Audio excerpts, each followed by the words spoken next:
Sementara itu, untuk menindaklanjuti laporan warga, petugas unit Sat Narkoba Polres Ogan Komering Ilir Oki akhirnya berhasil menangkap satu tersangka bandar narkoba di Desa Sungai Lumpur Oki. Dalam penangkapan ini, petugas menyita 3 pucuk sempira milik tersangka.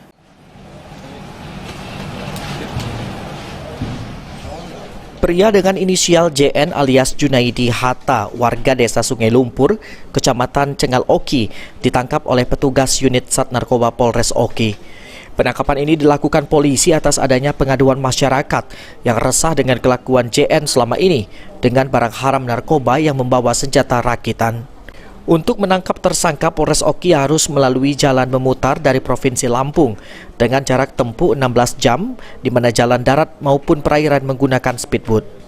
Dari penangkapan ini, petugas berhasil mengamankan 12 paket narkoba jenis sabu siap edar dengan berat 6,18 gram serta 3 pucuk senjata api revolver dengan 11 butir amunisi.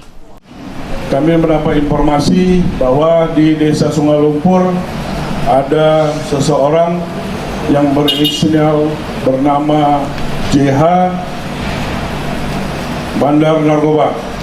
Jadi dalam hal ini kami melakukan penyelidikan dan guna mempertanggungjawabkan perbuatannya, tersangka JN harus mendekam di tahanan Polres Oki.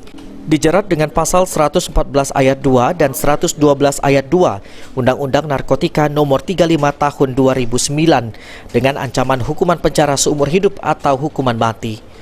Ahmad Romawi, PAL TV.